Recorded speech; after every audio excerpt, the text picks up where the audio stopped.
नमस्कार, मेरा नाम है डॉक्टर पुरु धवन और हर साल साइंस संजीवनी न जाने कितने हज़ारों पैरालिसिस के ऐसे पेशेंट आते हैं जिनका चलना मुश्किल होता है, जिनका बोलना मुश्किल होता है। ये जो पेशेंट आते हैं इनमें हम न जाने कितनों की हेल्प कर पाते हैं, मगर कुछ पेशेंट ऐसे भी होते हैं जिनमें हम मदद कम कर पाते हैं। तो ये जो पेशेंट जो बहुत तेज़ी से रिकवर करते हैं और वो पेशेंट जो धीरे धीरे रिकवर करते हैं, इनके बीच में एक रेखा होती है, कुछ ऐसी कमियां होती हैं, ऐसी मिस्टेक होती हैं जो अक्सर एक पेशेंट कर बैठता है। इस वीडियो को बनाने के बारे में मैं कई दिनों से सोच रहा था कि इसको कैसे बनाया जाए, क्योंकि हर पेशेंट अलग अलग टाइप की गलतियां कर बैठता है और उसकी वजह से उसकी जो रिकवरी होती है वो नहीं आ पाती। तो आज मैं वही कोशिश करूंगा कि आपको और दूसरे पेशेंट की जो गलतियां की हुई हैं वो आपके सामने ला के रख सकूं, जिससे आप वो गलतियां ना करें और अपने पैरालिसिस की जो दिक्कत है, अपने लकवी की दिक्कत है, उसमें तेज़ी से रिकवरी कर सके, तेज़ी से आराम पा सके।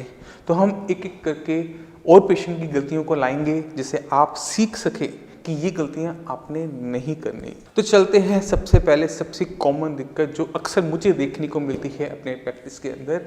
पेशेंट आता है, पेशेंट आके सबसे पहला सवाल में से ये पूछता है क्या ये बीमारी ठीक हो सकती है, क्योंकि जब भी वो आता है उसके माइंड में ये कंसेप्ट बन चुका होता है कि पैरालिसिस बीमारी ठीक नहीं हो सकती, ये एक ला इलाज बीमारी है। मगर एक बार अपनी ज़िंदगी के टाइम को एक बार घुमा के देखो, दोबारा फ्लैशबैक में जाओ, जब आपको ये दिक्कत शुरुआत हुई थी, जब आपको पहली बार स्ट्रोक पड़ा था, क्या आप उस दिन चलने लायक थे? क्या आप बोलने लायक थे? क्या आप उठने लायक थे? नहीं थे।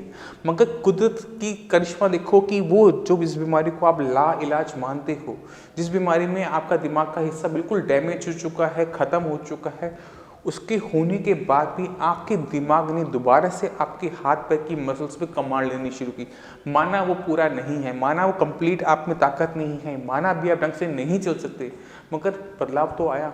ये बदलाव क्यों आया, इसको समझना हर एक पैरालिसिस पेशेंट के लिए ज़रूरी हो जाता है, क्योंकि ये जो क्षमता है हर दिमाग के अंदर अपने अंदर हुए नुकसान को भरपाई करने की, अगर इसको थोड़ा सा आगे हम चलाते रहें, ये जो 6 महीने में रुक जाता है इसको थोड़ा लंबा करते रहें, तो क्या आप रिकवर नहीं कर सकते? क्या आपकी कोई भी क्षमता नहीं आ सकती? आ सकती है, मगर ज़रूरी क्या होता है अपने दिमाग को खुला रखने की कि आप ठीक हो सकते हो। क्योंकि जिस पेशेंट ने ये मान लिया कि ये बीमारी ठीक नहीं हो सकती, वहीं पर उसका सारा इलाज ज़ीरो हो जाता है। वो पेशेंट सच में कभी नहीं चल सकता, दोबारा नहीं हाथ उठा सकता, क्योंकि उसने मान लिया, वो वहीं पे ख़त्म हो जाता है। तो ये जो अपने माइंड में कंसेप्ट होता है कि ये बीमारी परमानेंट है, इसको अपने दिमाग में से निकाल दो। और ये बीमारी कैसे ठीक होती है, आपके ब्रेन के अंदर कैसे बदलाव लाया जा सकता है, ये सब कुछ मैं आपको इस वीडियो के अंदर आगे धीरे धीरे बताऊँगा। अब चलते हैं दूसरी सबसे बड़ी दिक्कत जो हमें देखने को मिलती है पैरालिसिस पेशेंट के अंदर, जो मिस्टेक्स करते हैं जो आपने नहीं करनी। जब पेशेंट ये मान लेता है कि बीमारी ठीक नहीं हो सकती, तो जो वो एक्सरसाइज कर रहा था, जो वो अपनी मसल्स को ठीक रखने के लिए जो फिजियोथेरेपी करवा रहा था, एक्सरसाइज करवा रहा था, वो थक जाता है और उसको बंद कर देता है। आप फिजियोथेरेपिस्ट की ज़रूरत मत लो, उसकी हेल्प मत लो, मगर अपनी मसल्स को ठीक रखने के लिए कभी भी उसकी स्ट्रेचिंग मत छोड़ो। क्योंकि इस बात को समझो कि यहाँ पर 2 कंपोनेंट काम कर रहे होते हैं, आपका ब्रेन काम कर रहा होता है और आपकी मसल्स काम कर रही होती हैं। ब्रेन मसल्स को सिग्नल देता है कि हिलो, हाथ को सिग्नल दिया कि हाथ उठना है, काम इसने किया, किसके कहने पे? दिमाग के कहने पे। हिला कौन? मसल्स हिली। तो अगर इन दोनों में से किसी एक चीज़ की भी कमी हो जाती है तो आपका हाथ नहीं हिल पाएगा।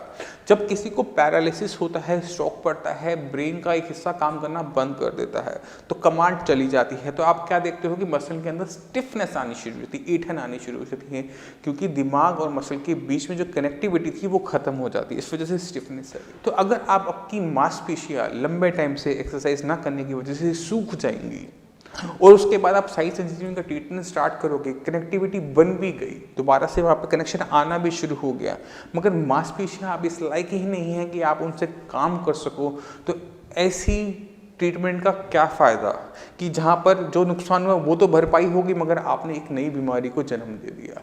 तो जितने भी पेशेंट हैं पैरालिसिस के, ब्रेन स्ट्रोक के, अगर वो अपनी एक्सरसाइज को बंद कर चुके हैं तो दोबारा से उनको स्टार्ट करना शुरू करो। कभी ये मत सोचो कि आपका ठीक नहीं हो सकते, आप ठीक हो सकते हो। आपकी जो रुकी हुई प्रोग्रेस है, जो आपका हाथ पैर नहीं चल पा रहा, उसमें साई संजीवनी की पूरी डॉक्टर्स की टीम आपके साथ खड़ी रहेगी। और जो आपका हाथ नहीं चल रहा, जो मूवमेंट नहीं आ रही, वो दोबारा से आनी शुरू हो जाएगी।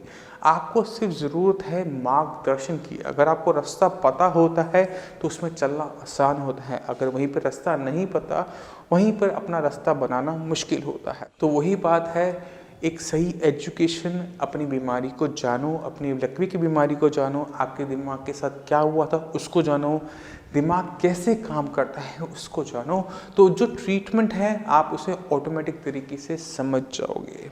अब हम चलते हैं अपनी ऐसी गलतियों के ऊपर जो पेशेंट अक्सर कॉमनली हमें देखने को मिल जाती है। गलती नंबर है 3, और वो पेशेंट क्या कर बैठता है, वो ये सोच बैठता है कि लेफ्ट हैंड का मुझे लकवा हुआ है, लेफ्ट हैंड कमज़ोर होता है, लेफ्ट हैंड ताऊजी का ठीक नहीं हुआ था तो मेरा भी नहीं होगा। तो ये जो थिंकिंग होती है, पेशेंट अक्सर सोच बैठता है कि लेफ्ट साइड की वजह से ये कमज़ोर होता है, ठीक नहीं हो पाएगा। ऐसा नहीं है। आप दिमाग को समझने की कोशिश करो, दिमाग के पास ताकत होती है रिकवर करने की, ज़रूरत क्या होती है उस पर फोकस होकर काम करने की। आपके लेफ्ट हैंड का मतलब ये है कि आपकी राइट साइड पे किसी टाइप का क्लॉट आया है या ब्रेन हैमरेज हुआ है, माँ के दिमाग के टिश्यू को नुकसान हो जाए, जिसकी वजह से आपका लेफ्ट हैंड काम नहीं कर रहा। मगर इस लेफ्ट हैंड माना आपका कमज़ोर है, मगर इसे हम चला सकते हैं, दोबारा से वर्किंग में लेकर आ सकते हैं। ऐसे पेशेंट के अंदर जो लेग की इम्प्रूवमेंट होती है वो तेज़ी से होती है। अक्सर पेशेंट के अंदर हाथ की मूवमेंट रह जाती है। इसलिए ऐसे पेशेंट जिनके अंदर लेफ्ट हैंड की दिक्कत ज़्यादा हो, उनको हम एडवाइस करते हैं CIMT, constant induce movement therapy. ये वो थेरेपी है जो साई संजीवनी अपने पेशेंट्स को करवाता है, और जो लेफ्ट हैंड जो रुका हुआ होता है, काम नहीं कर रहा होता, वो चालू हो जाता है। इसके लिए ज़रूरत किस चीज़ की होती है, फिर से नॉलेज की, कि आपको पता होना चाहिए कि आपके साथ क्या हुआ है, दिमाग के साथ क्या हुआ है, क्या मेडिसिन खा रहे हो और वो मेडिसिन आपके बॉडी के अंदर जाकर क्या बदलाव लेकर आती है। अगर एक पेशेंट ये थोड़ी सी इन्फॉर्मेशन इकट्ठी कर लेता है, उसको पता लग जाता है कि उसका ट्रीटमेंट सही चल रहा है या गलत। अब ये CIMT क्या होती है, कैसे काम करती है, इसके बारे में भी कोशिश करूँगा कि आपको इस वीडियो में आगे बता पाऊँ। अगर इनकेस नहीं भी बता पाया तो इसके लिंक आपको नीचे वीडियोस के डिस्क्रिप्शन में भी मिल जाएंगे, और आपको हमारे चैनल्स पर भी हैंड से रिलेटेड जो वीडियोस हैं उसमें CIMT का डिस्क्रिप्शन, CIMT को कैसे यूज़ करता है वो पूरा मिल जाएगा। उसे आराम से इस वीडियो के एंड में आराम से देखिएगा। अब चलते हैं हम नेक्स्ट मिस्टेक जो अक्सर पेशेंट कर बैठता है। पेशेंट जब हमारे क्लिनिक पे आता है तो अक्सर मुझसे जब मिलता है तो अक्सर पूछ बैठता है, सर इस ट्रीटमेंट से मैं कितने टाइम में ठीक हो जाऊंगा। ये ऐसा क्वेश्चन होता है जिसका आंसर देना सिर्फ मेरे लिए मुश्किल नहीं होता, जितने भी डॉक्टर हैं सभी के लिए मुश्किल होता है कि ये बता पाना कि पैरालिसिस का पेशेंट कितने टाइम में ठीक हो जाएगा।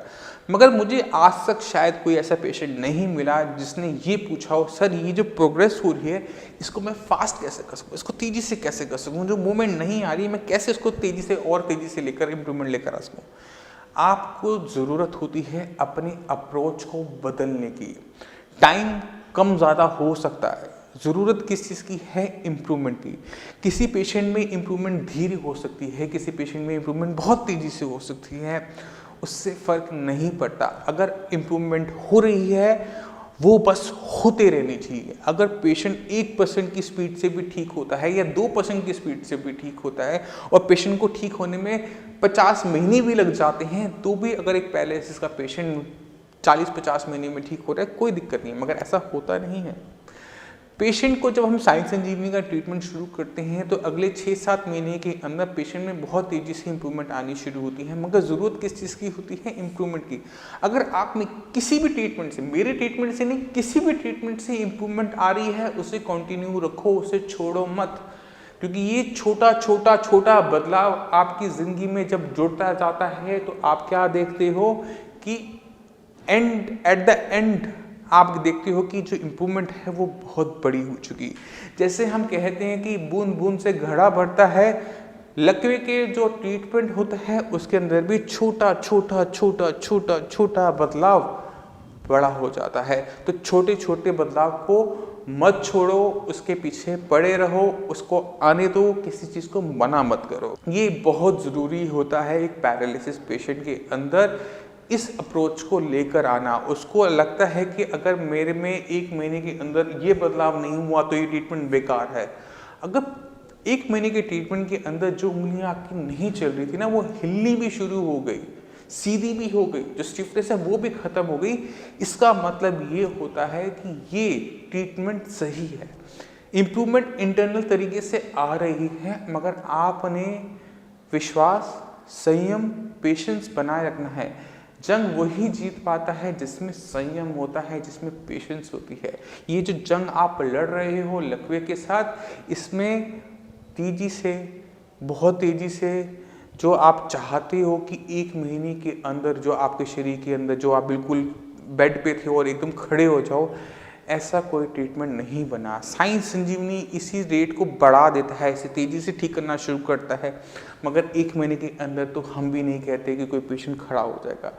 आप में सुधार आना शुरू हो जाता है पहले महीने में। जो चीज़ आपने नहीं की पिछले कई सालों में, वो आप करना शुरू कर दोगे। मगर जिसे कहते हैं कि फ्लोलेस चलना, फ्लोलेस काम करना, दोबारा से अपने हाथ के अंदर वही वापस ताकत लेकर आना, टाइम लगता है। और पेशेंट को पेशेंस रखना चाहिए कि हाँ, अगर मेरे हाथ में इम्प्रूवमेंट आई है, साइंस इंजीनियरिंग के ट्रीटमेंट से आई है, या फलाना किसी के भी ट्रीटमेंट से आई है, आ रही है, तो उसके साथ बने रहो। अब चलते हैं अगली गलती जो अक्सर एक पैरालिसिस का पेशेंट कर बैठता है। पेशेंट क्या गलती कर बैठता है, वो सोचता है कि जो हाथ पैर में जो ऐंठन आ रही है, अकड़न आ रही है, जो वो बोटॉक्स का ट्रीटमेंट ले रहा है, या फिर जो अपनी मसल्स को, स्टिफनेस को ख़त्म करने के लिए जो वो टैबलेट का ट्रीटमेंट ले रहा है, उससे वो पेशेंट ठीक हो जाएगा। कभी भी नहीं हो पाता। जितने भी पेशेंट देखोगे जिन्होंने भी आज तक इंजेक्शन थेरेपी ली है या फिर वो मसल्स को, स्टिफनेस को ख़त्म करने की मेडिसिन लेते हैं, उनकी ज़िंदगी में कभी 1 पैसे का फ़र्क नहीं आ पाता। क्योंकि गलती क्या कर बैठते हैं, वो अपने हाथ को सीधा करना ये सोच बैठते हैं कि ये हाथ सीधा हो गया तो ये हाथ ठीक हो गया। क्योंकि आपने ट्रीटमेंट अपनी मसल्स का लिया, मसल्स को सीधा किया, मगर ब्रेन का नहीं लिया। ब्रेन ने ही तो मसल्स को कंट्रोल करना है, चलाना है, इसे दोबारा वापस कंट्रोल लेकर आना है। तो ट्रीटमेंट मसल्स का जब तक लेते रहोगे ज़िंदगी में, कभी भी एक पैरालिसिस का पेशेंट नहीं चल सकता। अपनी स्पासिसिटी को समझो कि ये जो अकड़न, स्टिफनेस महसूस कर रहे हो, ये आखिर में आई ही क्यों? ये स्टिफनेस इसलिए आई थी क्योंकि ब्रेन का कनेक्टिविटी आपकी मसल से खत्म हो गई थी। और जब तक ये कनेक्टिविटी नहीं आएगी, आपकी मसल्स दोबारा से अपने आप नेचुरल तरीके से सीधी नहीं होगी। आप इंजेक्शंस लगवा लोगे, आप टैबलेट्स खा लोगे, मगर उससे दोबारा से आपके हाथ पैर में चाल वापस नहीं आएगी। तो अगर आप चाहते हो कि अपने हाथ पैर में दोबारा से उठाने की ताकत, काम करने की ताकत, तो ये जो छोटा मोटा जो डाइवर्जन आपको मिल जाता है कि हाथ को सीधा करने का, हाथ को सीधा करने की मेडिसिन खाने का, छोड़ दो। जो करना है यहाँ का करो, ब्रेन का करो। ब्रेन में जो नुकसान हुआ था, ब्रेन उसको रिकवर करता है। जिसको इम्प्रूवमेंट लाई जा सकती है उस पे ध्यान दो, अपनी एक्सरसाइज पे ध्यान दो, अपनी फिजियोथेरेपी पे ध्यान दो। ये छोटी छोटी मेडिसिन जो आप लेकर अपने ट्रीटमेंट को छोड़ देते हो, एक्सरसाइज को छोड़ देते हो, फिजियोथेरेपी को छोड़ देते हो, साइंस इंजीनियरिंग के ट्रीटमेंट को छोड़ देते हो, वो मत करो। क्योंकि जब तक ये गलतियां करते रहोगे, कभी भी आप दोबारा से चलने लायक नहीं हो पाओगे। अब चलते हैं अगली गलती जो अक्सर पेशेंट कर बैठता है और आपने नहीं करनी। एक्सरसाइज, फिजियोथेरेपी जितनी आप करते हो करो, मगर उसकी एक लिमिट होती है। अक्सर पेशेंट कभी कभी बहुत जोश में आता है कि सर मैं तो 8 घंटे फिजियोथेरेपी कर लूँगा, 8 घंटे एक्सरसाइज कर लूँगा। पेशेंट अपनी तरफ से पूरी ताकत लगाता है, पूरी कोशिश करता है, मगर यही कोशिश उसके अगेंस्ट आके खड़ी हो जाती है, उसी को नुकसान पहुंचाना शुरू करती है।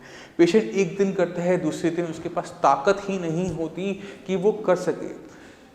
पैरालिसिस के ट्रीटमेंट के अंदर जोर से ज़्यादा टाइम चाहिए होता है। एक ही चीज़ को बार बार करने से आपके माइंड में वो जो डेवलपमेंट चाहिए होती है, हमें वो चाहिए होती है।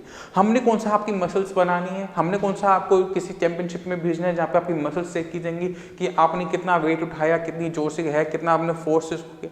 नहीं, ऐसा नहीं होता। वेट उठा लेने से, मसल्स पे जोर डालने से मसल्स में स्टिफनेस बढ़ती है, उनमें कंप्लेंट्स बढ़ती है, पेशेंट ठीक नहीं हो पाता।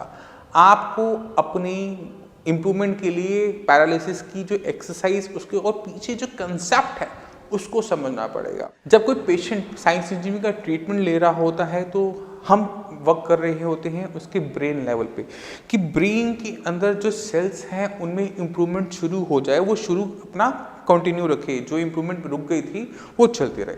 अब ज़रूरत होती है कि ये इम्प्रूवमेंट किधर आए और कैसे आए, उसको रास्ता दिखाने की। इसको कई वीडियोस पे हम प्रोग्रामिंग बोलते हैं, किसी के अंदर इसको हम रीशेपिंग कहते हैं अपनी ब्रेन की। तो ये जो प्रोग्रामिंग होती है ब्रेन सेल्स की, इसको करने के लिए आपको जो आप करना चाहते हो अपने पैरों से वो करो।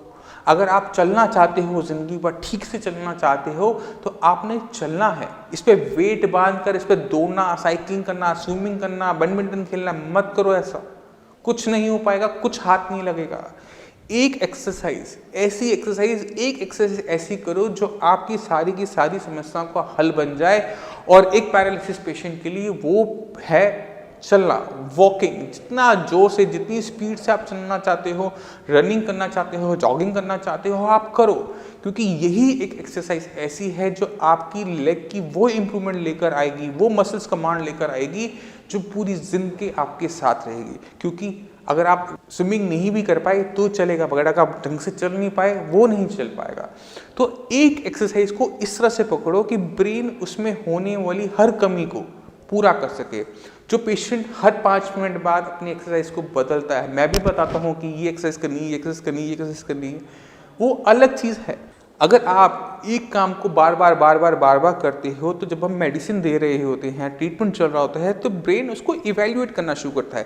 पैर मेरा घूम के पड़ रहा है तो मुझे ये दिक्कत होती है, मुझे बैलेंसिंग बनाने में दिक्कत होती है, तो ब्रेन क्या करता है, उसमें अपने अंदर वो चेंजेस लाना शुरू करता है, उसके अंदर इंप्रूवमेंट लाने की कोशिश करता है। मगर ये तब हो पाता है जब ब्रेन इन सब दिक्कतों को इवैल्यूएट करना शुरू करता है। उसे पता लगता है कि मेरा पैर सीधा नहीं जा रहा है, मेरे को पैर को घुमा के जा रहा है, पैर मेरा बहुत बाहर की तरफ जाता है, या पैर मेरा टेढ़ा पड़ रहा है।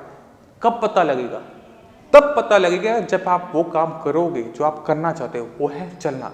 तो जितने भी पेशेंट हैं साइंस इंजीनियरिंग के, या फिर जितने भी पेशेंट हैं पैरालिसिस की, गांठ बांध लो। इस बात को अपने माइंड में सेट कर लो कि आपने कम से कम 45 मिनट की सैर करनी ही करनी है। सहारे से करो, छड़ी से करो, वॉकर से करो। अगर आप चलना चाहते हो ना जिंदगी के अंदर, तो चलो। आपको दिक्कत होगी, न जाने कितनी परेशानियां आएंगी, कितनी आपको ठोकरें लगेंगी, हो सकता है कि आप गिरोगे, मगर अगर आपने चलना छोड़ दिया ना, तो कोई भी ट्रीटमेंट इस दुनिया का आपको दोबारा नहीं चला पाएगा। तो आप चलो, सहारे से चलो। 2 इंसान आपके साइड्स में सपोर्ट की तरह लेके चलना पड़े, आप उनको चलो। स्टिफनेस है तो चलो, पैर सीधा नहीं पड़ता तो चलो, पैर आगे नहीं कर सकता तो चलो, किसी से बोलो मेरा पैर आगे की तरफ करे, मगर चलो। अगर नहीं चलोगे तो उम्मीद मत रखना किसी के भी ट्रीटमेंट से, मेरे ट्रीटमेंट से नहीं, किसी के भी ट्रीटमेंट से उम्मीद मत रखना कि वो आपके दिमाग में जाकर वो बदलाव कर सकेंगे जो आपको चाहिए। क्योंकि ब्रेन का वो हिस्सा खत्म हो चुका है, जो आपने बचपन में सीखा था वो 0 हो चुका है। दिमाग का नया हिस्सा वो सीख रहा है, और उसे सिखाने के लिए आपका चलना बहुत ज़रूरी है। तो चलोगे उतनी अच्छी इंप्रूवमेंट आप में आ पाएगी। इसके बाद अक्सर पेशेंट एक गलती और कर पाता है, जब वो किसी का ट्रीटमेंट लेना शुरू करता है या फिर साइंस इंजीनियरिंग का ही ट्रीटमेंट लेता है, तो अक्सर उसकी अप्रोच हमें यहीं पे क्लिनिक में ही देखने को मिल जाती है। पहले ये हो जाएगा तो मैं करूँगा, मेरा पैर सीधा हो जाएगा तो मैं चलूँगा, मेरा हाथ सीधा हो जाएगा तो मैं ये एक्सरसाइज करूँ। क्यों? हर बार आपको एक बात क्यों बतानी पड़ती है कि आपका दिमाग का हिस्सा वो डेड है, डैमेज है, ख़त्म है। अगर आप दिमाग को दोबारा से चलाना चाहते हो तो सिखाना पड़ेगा, और वो उस दिमाग को जो नया हिस्सा संभाल रहा है वो बिल्कुल ज़ीरो है, बिल्कुल ज़ीरो। आप समझो कि वो 1 साल का बच्चा भी नहीं है। तो उसको सिखाने के लिए आप जितना चलोगे, जितना एक्सरसाइज करोगे, उतना ही बेटर रहेगा। वेट मत करो हाथ को सीधा होने का, वेट मत करो टांग को सीधा होने का। अपनी जो एक्सरसाइज, जो साइंस इंजीनियरिंग के डॉक्टर्स मैं आपको बताता हूँ, उसको आप जितना हो सके उतना करो, क्योंकि ब्रेन की जो हीलिंग प्रोसेस होता है वो किसी और बॉडी के ऑर्गन से अलग होता है। अब आपकी उंगली कटेगी, स्किन कटेगी तो क्या होगा, स्किन भर जाएगी, पहले की तरह हो जाएगी। लेकिन ब्रेन के अंदर ऐसा नहीं होता। ब्रेन में जो डैमेज हो चुका होता है वो परमानेंट होता है। वो कुछ ऐसा होता है कि उंगली का कट जाना। ब्रेन के अंदर जब ऐसा नुकसान होता है तो उसकी भरपाई करना के लिए हमें अलग तरीके से अप्रोच रखनी पड़ती है। अब ये सोचो कि आपके ब्रेन के अंदर क्लॉट आया था, स्ट्रोक हुआ था, ब्रेन हैमरेज हुआ, तो दिमाग का एक छोटा सा हिस्सा काम नहीं करता, उसकी वजह से आपके हाथ पैर काम नहीं करते। मगर दिमाग का 95% ब्रेन अभी भी काम करता है। और आप शायद जानते होंगे कि आप अपने दिमाग का सिर्फ 6% इस्तेमाल करते हो, बाकी 94% आपका ब्रेन अनयूज है, कभी यूज ही नहीं किया आपने। तो अगर आपका एक हिस्सा डैमेज हो जाता है तो बाकी ब्रेन उसके फंक्शंस को लेना शुरू करता है, वो सीखना शुरू करता है। भाई तुम क्या करते थे हमें भी बताओ, हम कर देते हैं। हमारे शरीर को दिक्कत होती है पैर चलाने में, दिक्कत होती है रोटी खाने में, तो ब्रेन वो जो फंक्शंस होते हैं वो बाकी सब में डिवाइड होने शुरू होते हैं। जैसे एक परिवार है, परिवार में एक सदस्य को कुछ हो जाता है तो उसके काम बाकी सारे सदस्य कर लेते हैं, दिक्कत बढ़ जाती है। ब्रेन भी बिल्कुल वैसे ही करता है। अगर एक हिस्सा डैमेज हो गया है, काम नहीं कर रहा, जो बाकी सही हिस्सा है वो उसका काम लेना शुरू करता है। मगर क्योंकि उन्होंने ये काम कभी भी नहीं किया, आपकी उम्र 40 साल है, 40 साल में आपको स्ट्रोक हुआ, तो 40 साल से पहले उस दिमाग के हिस्से ने काम नहीं किया, उसके लिए बिल्कुल नया है, वो बिल्कुल नया नया ऑफिस में आया है, उसको नहीं पता कि क्या करना है क्या नहीं करना। तो आपने सिखाना है और सिखाने के लिए आपको वो काम करके बताना है। तो जितना आप करोगे उतना ही ब्रेन उसे सीखेगा। तो जितना भी साइंस इंजीनियरिंग का ट्रीटमेंट शुरू करो तो एक्सरसाइज जो हम आपको यहाँ बताते हैं ना, उसे ज़रूर करो, उसे मिस मत करो। क्योंकि जो चीज़ मैं आपको बता रहा हूँ, अगर मैं आपको कह रहा हूँ कि आपने लिखना है तो उसके पीछे मेरा एक्सपीरियंस है। अगर मैं आपको कह रहा हूँ कि आपने चलना है तो उसके पीछे मेरा एक्सपीरियंस है, क्योंकि मुझे जो पेशेंट ठीक होते हैं और जो पेशेंट ठीक नहीं होते उनके बीच में जो फ़र्क है बहुत अच्छे से पता है।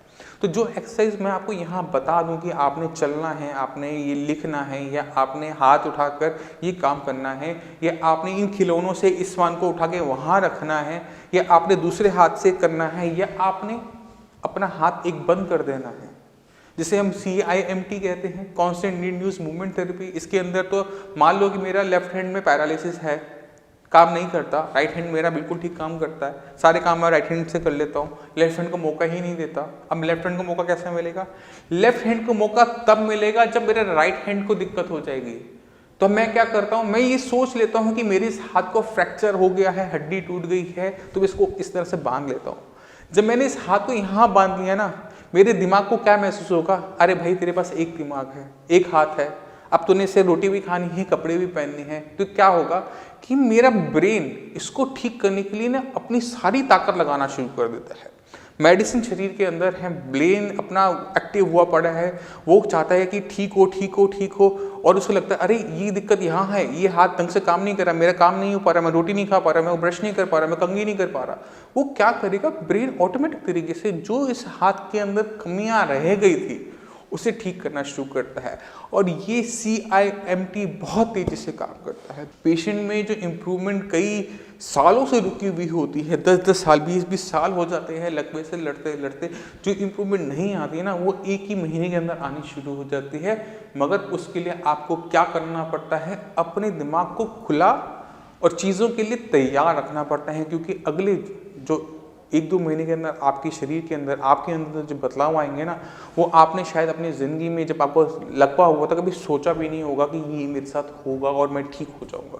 तो जब हम शुरुआत करते हैं आपको गाइड करने की, आपको रास्ता दिखाने की, जो चीज़ें आपको बताती हैं ना, उसमें नो इफ़ नो बट वाली कंडीशन होती है। उसमें ये मत सोचा करो कि मैं ये करूँगा, ये कर लूँगा, ऐसे कर लूँगा, फिजियोथेरेपी तो करवा रहा हूँ इसलिए मुझे चलने की ज़रूरत नहीं है, अरे हाथ को बांधने से हाथ दूसरा हाथ ठीक थोड़ा हो जाएगा।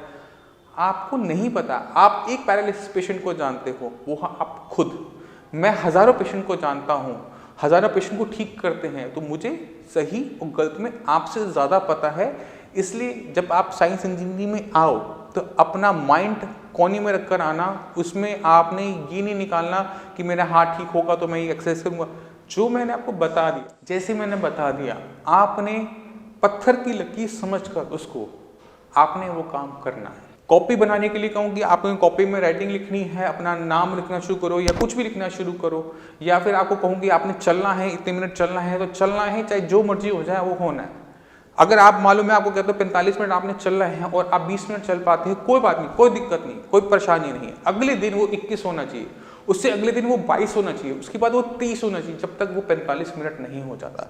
अगली बार जब मेरे पास आओ, महीने के बाद मेरे पास जब आगे बैठते हो ना, तो कम से कम वो जो 45 मिनट की सैर है ना, वो आपकी पूरी हो चुकी होनी चाहिए। चाहे उसके लिए आपको थोड़ा थोड़ा थोड़ा थोड़ा आपको रोज करना पड़े, क्योंकि ये जो थोड़ा थोड़ा जो आप जोड़ते हो ना, चाहे वो 1 मिनट हो, चाहे वो आधा मिनट क्यों ना, 30 सेकेंड ही क्यों ना हो, वो महीने के एंड में जाकर 15 मिनट या 30 मिनट बन चुके होते हैं और वो बहुत बड़ी अमाउंट होती है।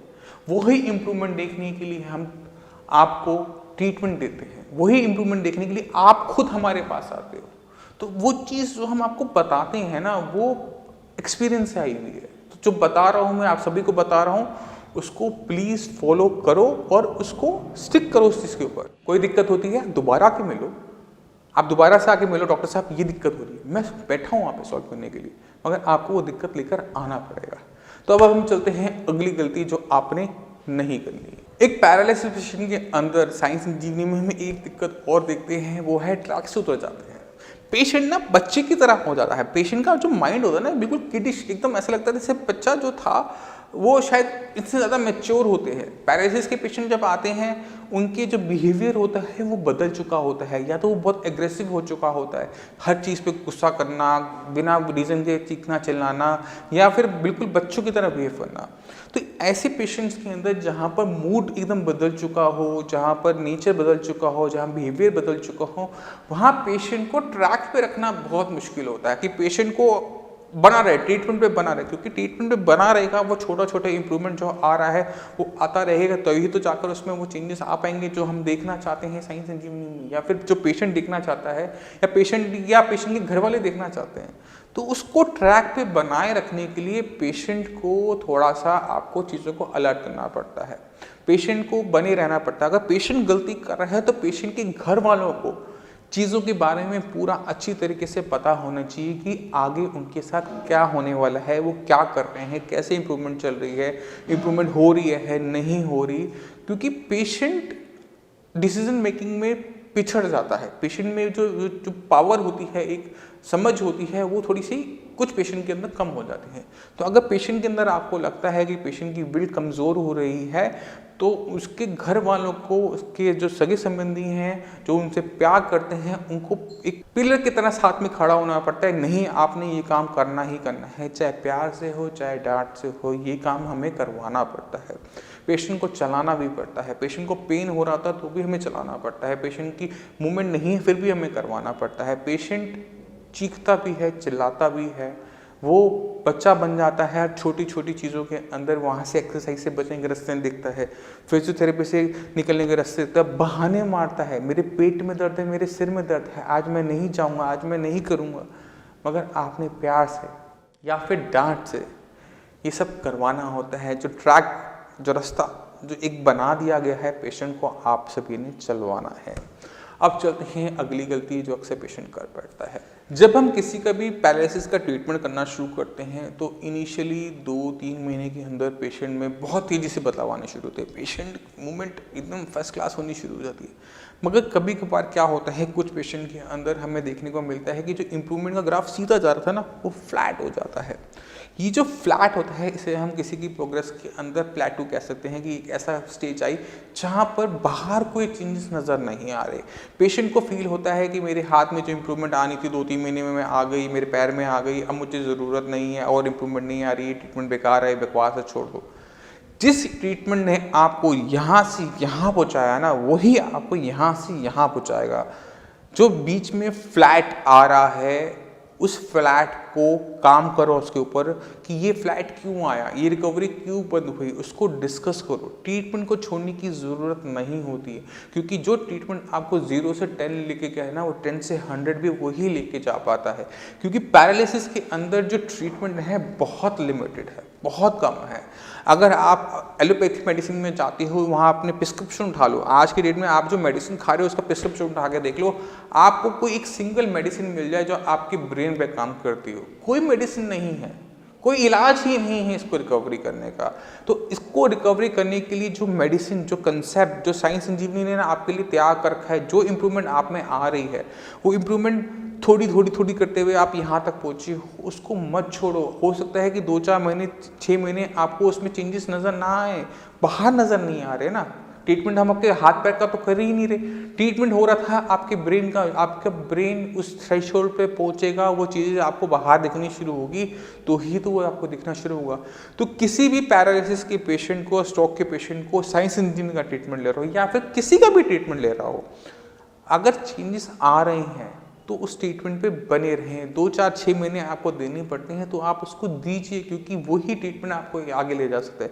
क्योंकि कोई भी फ्रेश ट्रीटमेंट नीचे से शुरू करोगे तो उसको दोबारा से पेस पकड़ने में, दोबारा से उस चीज़ को पहुंचने में, दोबारा से एक सही कंसेप्ट तक आने में टाइम लगता है। एक चीज़ जो बिल्कुल सक्सेसफुल है, जो आप पे काम कर रही है, उसको कंटिन्यू करो लंबे टाइम तक। जो इम्प्रूवमेंट आ रही है साइंस इंजीनियरिंग के ट्रीटमेंट से आ रही हो, किसी भी ट्रीटमेंट से आ रही हो, उस पर थोड़ा सा बने रहो, थोड़ा सा बने रहो कि डॉक्टर आपकी दिक्कत को समझता है। एक ही डॉक्टर को बार बार दिखाने से वो आपके हिसाब से चीज़ों को मॉडिफाई करना शुरू कर देता है, वो चाहे वो एक्सरसाइज हो, चाहे वो मेडिसिन हो, क्योंकि डॉक्टर को टाइम लगता है। डॉक्टर कोई वो मशीन थोड़ा, कोई कंप्यूटर थोड़ा कि हाँ ठीक है, ओके ठीक है, एक चीज़ दी और सब पे फाइनल चीज़ें होंगी, ऐसे नहीं होता। अगर आप कंप्लेंट करते हो, डॉक्टर उसे सुनता है, डॉक्टर उसे समझता है, उसको इवेल्युएट करता है कि ओके ठीक है, इस पेशेंट के अंदर ये दिक्कत आ रही है, इसको हम इस तरह से मॉडिफाई कर सकते हैं। पेशेंट मेरे पास आता है, मेरे हाथ तो चलना शुरू हो गया, मेरी राइटिंग नहीं आई है, ये ट्रीटमेंट बेकार है। क्यों ट्रीटमेंट बेकार है? 6 महीने पहले सोच के देखो, 6 महीने पहले आपका हाथ नहीं उठता था, आप चल नहीं पाते थे, आपको यहाँ तक मैं लेकर आया हूँ। आज आपसे लाइटिंग में दिक्कत हो रही है, इसमें इंप्रूवमेंट, फाइन मोटर स्किल्स की जो एक्सरसाइज मैं आपको बता रहा हूँ उससे तो करो। इंप्रूवमेंट धीरे धीरे आती है। फाइन मोटर स्किल्स ऐसी चीज़ हैं जहाँ पर आपका ब्रेन बहुत अलग तरीके से काम करता है। तो उस चीज़ को पाने के लिए थोड़ा तो सब्र करना पड़ेगा। अभी तो पैदा हुआ है वो दोबारा से। दिमाग का वो जो हिस्सा है जो आपका राइटिंग करता था, जो आप राइटिंग नहीं कर पाते थे, पेन नहीं पकड़ पाते थे, अभी तो शुरू हुआ है, थोड़ा टाइम देना पड़ता है। ठीक है, आपकी राइटिंग में इंप्रूवमेंट नहीं आ पा रही, आप दोबारा से कीबोर्ड पे काम नहीं कर पा रहे, आप दोबारा से अपने फाइन मोटर स्किल्स वाले काम नहीं कर पा रहे, शर्ट के बटन नहीं बंद कर पा रहे, बट इट्स ओके। आप बिल्कुल 0 से आए हो वहाँ तक, और मैं ही आपको आगे लेके जाऊँगा। थोड़ा सा विश्वास और थोड़ा सा सब्र, दोनों ही चीज़ें चाहिए होती हैं किसी भी लकवे के पेशेंट को ठीक करने में। अब चलते हैं ऐसी आखिरी मिस्टेक जो अक्सर एक पैरालिसिस का पेशेंट कर बैठता है, वो है कि उसे लगता है कि वो अकेले ठीक हो पाएगा। पेशेंट लकवे का आता है, पैरालिसिस का आता है, वो कहता है कि मुझे फैमिली की ज़रूरत नहीं है, मुझे फ्रेंड्स की ज़रूरत नहीं है, मैं अकेले ही सब कुछ कर लूँगा।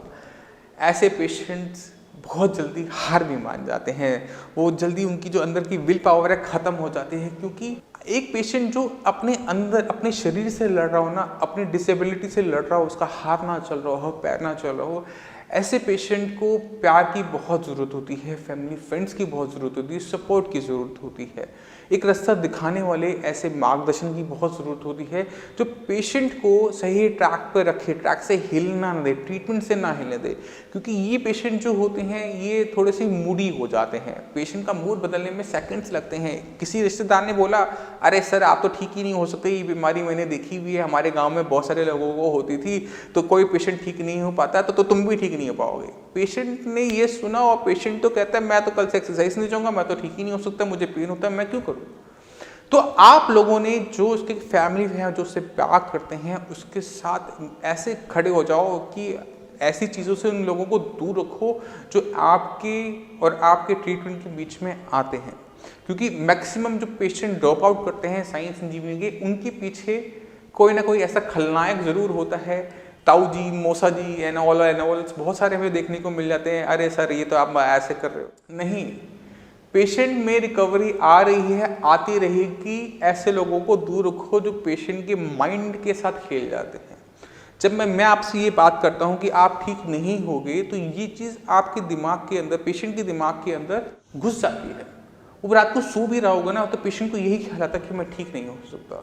वो सोचता रहेगा, परेशान होता रहेगा, नेगेटिव होता रहेगा। जो आज तक खेल रहा था, एक्सरसाइज कर रहा था, अपनी मेहनत कर रहा था, वो एकदम सडनली ज़ीरो हो जाती है। तो अपने पेशेंट को ऐसे लोगों से दूर रखो जो पेशेंट को मोटिवेट ना कर सके। ये एक ऐसी दिक्कत है जो शायद हर बीमारी के पेशेंट को देखने को मिलती है। ये नहीं कि पैरालिसिस के अंदर ऐसे पेशेंट्स आते हैं, जब दूसरा पेशेंट अपने नेगेटिव, अपने गलत एक्सपीरियंस, किसी की सुनी हुई बातें आप तक दे देता है, तो वहाँ दिक्कत होती है। पेशेंट को चाहिए कि अपना माइंड बहुत ज़्यादा क्लियर रखे कि उसे क्या करना है। अगर पेशेंट का माइंड इस लायक ना हो, पेशेंट की जो फैमिली होती है उनको बहुत क्लियर रखना पड़ता है कि पेशेंट को ऐसे लोगों से दूर रखे जो उसे मोटिवेट ना कर सके। पेशेंट से वही फ्रेंड्स अच्छे होते हैं जो पेशेंट को ट्रैक पे रखें। इंप्रूवमेंट हो रही है, बेटा लगे रहो, इसको करते रहो, छोड़ो मत, आपने ठीक होना है। अगर आप ठीक हो जाओगे तो मैं आपको ये ला के दूंगा। उस भी चीज़ की मोटिवेशन उस पेशेंट के लिए वरदान साबित होती है। तो पेशेंट को मोटिवेट करते रहो, मोटिवेट करते रहो। उसके अंदर वो जो हौसला उसके अंदर है, एनर्जी है, उसको इस तरह से पंप कर दो, पेशेंट वैसे ही खुश होना शुरू कर दे। जब, क्योंकि पेशेंट जो बहुत तेज़ी से ठीक होते हैं ना, उससे शायद मुझे लगता है कि पेशेंट ना खुश रहता है, वो हर चीज़ से खुश है। जो पेशेंट खुश है ना, दर्द हो रहा है तो भी खुश है, पैरालिसिस है तो भी खुश है, लकवे से बीमारी से जूझ रहा है तो भी खुश है, उस पेशेंट के अंदर दूसरे पेशेंट के मुकाबले कई गुना ज़्यादा इंप्रूवमेंट आती है। जो पेशेंट डिप्रेस है, मैं ठीक नहीं हो सकता, मैं क्या करूं, मैं ये नहीं कर पाऊंगा, मैं वो नहीं कर पाऊंगा, मेरी उम्र क्या थी, मैंने तो कोई नशा नहीं किया, मैंने तो कभी दारू नहीं पी, मैंने तो ऐसे गलत काम नहीं किया, फिर भी ये बीमारी मुझे हो गई, उस पेशेंट को ठीक करना नामुमकिन के बराबर होता है। उस पेशेंट को हमें मोटिवेट करना पड़ता है। आनी आप ठीक हो जाओगे, ठीक हो जाओगे, ठीक हो जाओगे, ठीक हो जाओगे, आप ही कर रहे हो ना, इंप्रूवमेंट आगे देखो, आपका हाथ नहीं लग गया, आप ठीक हो जाओगे, ठीक हो जाओगे, ठीक हो जाओगे। हर हफ्ते में फ़ोन करवाना पड़ता है। हमारे डॉक्टर्स हर हफ्ते पेशेंट को फ़ोन करते हैं। इससे ज़्यादा फ्रिक्वेंटली तो हम कर भी नहीं सकते, क्योंकि हमें पता है पेशेंट ऑफ द ट्रैक चला जाता है। इसलिए हर हफ्ते हमारे डॉक्टर, साई संजीवनी के डॉक्टर्स आपके पीछे पड़े रहते हैं, आपको मोटिवेट करते रहते हैं। क्यों? क्योंकि हमें पता है कि ये पेशेंट के साथ जो दिक्कत है वो कॉमन है। लोग अक्सर ऑफ द ट्रैक अपने गलत रिश्तेदारों की वजह से जाते हैं, तो उनको ऑन द ट्रैक रखने के लिए साई संजीवनी जो कर सकता है ना, वो सब कुछ करता है। आप लोगों को पता भी नहीं लगता कि हम जो कुछ कर रहे हैं उसके पीछे क्या रीज़न होता है। शायद आज आप समझ पाओगे साई संजीवनी जो भी करता है। अगर आपके फ्रीक्वली फॉलोअप हो रहे हैं, हम आपको फ़ोन करके पूछ रहे हैं ना कि डॉक्टर पेशेंट में क्या इंप्रूवमेंट है, वो सिर्फ इंप्रूवमेंट के लिए नहीं पूछ रहे होते, पेशेंट को ऑन द ट्रैक रखने के लिए। पेशेंट कहता है कि मेरे हाथ में इंप्रूवमेंट आनी होगी, मेरी फिंगर में वो होने की ये दिक्कत हो रही है। अच्छा, आपको ये दिक्कत हो रही है तो ये इंप्रूवमेंट होनी शुरू हो गई ना, बस आपने ट्रैक पे बने रहना है, आपने करना। ये मोटिवेशन है। पेशेंट को ना जाने अनजाने में हम इस तरह से मोटिवेट कर जाते हैं, पेशेंट को पता भी नहीं लगता कि पेशेंट को ठीक करने के अंदर ये जो वीकली फॉलोअप्स होते हैं कितने हेल्प करते हैं। तो जब आप साई संजीवनी से जोड़ेंगे ना, तो आप इस चीज़ को समझ पाएंगे कि क्या करता है साई संजीवनी। साई संजीवनी सिर्फ मेडिसिन देने का नाम नहीं है, मेडिसिन दी काम हो गया, छू मंतर।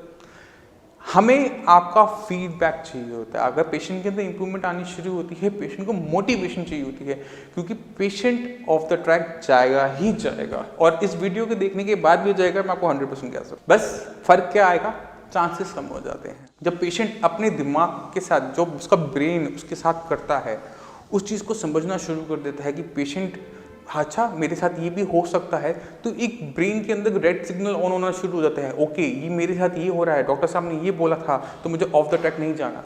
तो ये वीडियोस आपको इसको कंट्रोल को करने में आपकी हेल्प करेगा। अब चलते हैं इस वीडियो की आखिरी ऐसी गलती जो अक्सर पेशेंट कर बैठता है। साई संजीवनी का जब कोई आप ट्रीटमेंट स्टार्ट करते हो, तो ट्रीटमेंट के साथ साथ हम आपको बहुत सारी डू एंड डोंट्स बताते हैं कि ये मत करना, वो मत करना, ऐसे मत करना, खट्टा मत खाना। इसको बताने के पीछे एक रीज़न है। अगर मैं आपको मना कर रहा हूँ ना खट्टा मत खाना, खट्टा खाने का मतलब ये है कि आपने अपने प्रोग्रेस को रोक देना। क्योंकि मेडिसिन के साथ खट्टा तंग करता है। अगर आप मेडिसिन नहीं ले रहे हैं, आप जितना मर्जी खट्टा खाओ, कोई फर्क नहीं पड़ेगा, कोई दिक्कत नहीं है। मगर जो साइंस संजीवनी जो आपको मेडिसिन ट्रीटमेंट देता है ना, ट्रीटमेंट के अंदर जो खटाई है वो पेशेंट की मेडिसिन को काम नहीं करने देती। पेशेंट के अंदर स्टिफनेस दोबारा से देखने को मिल सकती है, पेशेंट के अंदर स्वेलिंग आने को मिलती है। ये सब टेम्परेरी है, खट्टा बंद करोगे चला जाएगा, मगर ये आ ही क्यों? तो जो चीज़ हम आपको बताते हैं कि आपने टमाटर नहीं खाने, संतरे नहीं खाने, मौसमी नहीं खाने, दही नहीं खानी, पनीर नहीं खानी, बस इतना कर दो। कोई भी खट्टी चीज़ को हाथ मत लगाओ, मत खाओ। दूध पियो, मक्खन खाओ, घी खाओ, जो मर्जी खाओ, मगर अगर आप खट्टा मेडिसिन के साथ खाओगे तो उसका बुरा इम्पैक्ट आपको मिलेगा। घी खाओगे, मक्खन खाओगे, कोलेस्ट्रॉल बढ़ेगा। मेडिसिन आप खा रहे हो, उसका इतना नुकसान नहीं है, मगर जब आप ट्रीटमेंट ले रहे होते हो, साइंस इंजीनियरिंग का ट्रीटमेंट चल रहा होता है, तो जो हम आपको बोलते हैं कि आपने खट्टा नहीं खाना, या बहुत सारा बेसन नहीं खाना, या बहुत सारा आपने मक्की की रोटियां बहुत सारी नहीं खानी, कोई एक सब्जी रोज नहीं खानी, अपने दूध पे ध्यान देना है, अपने एग्स पे ध्यान देना है, क्योंकि ये प्रोटीन होता है, ये बिल्डिंग ब्लॉक्स होते हैं। आपके ब्रेन के अंदर रिकवरी चल रही है, ब्रेन आपकी एनर्जी का 70% कंज्यूम करता है, इतनी एनर्जी चाहिए होती है। और ऐसे ब्रेन के अंदर जहाँ पर मेडिसिन जा रही हो, वहाँ पर एनर्जी की जो कंजप्शन है और ज़्यादा बढ़ जाती है। तो जो ऑर्गन एक नॉर्मल इंसान के अंदर 70% एनर्जी को कंज्यूम करता है, इतना बड़ा वो पावर बर्नर होता है, उसको इतनी पावर चाहिए होती है आपके हाथ को, आपके पैर को, आपकी सांसों को चलाने के लिए। वहाँ पर रिकवरी करवा रहे हैं, रिकवरी करवाने के लिए उसको एनर्जी चाहिए। तो खाना आपका प्रोटीन रिच होना चाहिए, मगर खटाई बिल्कुल भी नहीं होनी चाहिए। इस चीज़ का ध्यान रखो। कोई डाउट है, कुछ भी पूछना चाहते हो, तो आपको जो प्रिस्क्रिप्शन दिया जाता है उसके ऊपर डॉक्टर्स का नंबर अवेलेबल होता है। 11 to 5 मंडे टू सैटरडे वो आपके लिए अवेलेबल होती हैं। उनको फ़ोन करो, उनसे पूछ लो, मगर गलतियां मत करो। मैं उम्मीद करता हूँ ये वीडियो आपको वो सारी मिस्टेक्स जो मुझे आज याद आ रही हैं इस वीडियो के सामने, कैमरे के सामने, उन्हें समझने में आपकी हेल्प करेगा। और जो दूसरे पेशेंट ने जो गलतियां की हैं, शायद आप इन गलतियों को सुनकर आप नहीं करोगे और आप अपने पैरालिसिस को जीत लोगे। क्योंकि ये गलतियां आपको, आप जो आपने वीडियो देखी है ना, ये आपके माइंड में एक सेंटर में जाके स्टोर हो गई। अब जब आपको लगेगा कि आप ये गलती कर रहे हो, तो ये जो बीकन है, ये जो सिग्नल है, ये ऑटोमेटिक तरीके से आपको रास्ता दिखाना शुरू कर देगा कि आप गलत रास्ते में जा रहे हो, एक गलत ट्रैक पे जा रहे हो जिस पे आपने नहीं जाना। तो मैं उम्मीद करता हूँ ये वीडियो न जाने कितने पैरालिसिस के पेशेंट जो साइंस इंजीनियरिंग का ट्रीटमेंट ले रहे हैं, चाहे साइंस इंजीनियरिंग का ट्रीटमेंट नहीं ले रहे, उन्हें ऑन द ट्रैक सही रास्ते पे बने रहने में बहुत ज़्यादा हेल्प करने वाला है। फिर भी कोई भी डाउट हो, कुछ भी पूछना चाहते हो, तो हमेशा की तरह हमारे डॉक्टर्स आपके अवेलेबल हैं, आपके लिए अवेलेबल। आपने नीचे दिए हुए नंबर पर कॉल करना है, उनसे अपनी परेशानी बतानी है, वो आपकी हेल्प करेंगे। टाइम लगता है, साइंस इंजीनियरिंग में डॉक्टर्स को आप तक पहुंचने में टाइम लगता है, क्योंकि नंबर ऑफ़ पेशेंट्स बहुत ज़्यादा है। कोई बात, थोड़ा सा पेशेंस, वो आप तक आएंगे, धीरे धीरे सब तक आपके तक आएंगे और आपकी जो समस्या है उसको सॉल्व करेंगे। मैं उम्मीद करता हूँ ये वीडियो आपको सही ट्रैक पर रखने की कोशिश करेगा। अगर आपके माइंड में कोई भी डाउट है, कुछ भी पूछना चाहते हो, तो नीचे दिए नंबर पर कॉल करके डॉक्टर्स अवेलेबल हैं। अपॉइंटमेंट लेकर आप मुझसे भी आकर मिल सकते हो। हमारी साइट sciencengineering.com पर जाके विजिट भी कर सकते हो। नीचे कमेंट सेक्शन में कमेंट भी कर सकते हो। इसी के साथ में चलेंगे, आगे दीजिए। धन्यवाद।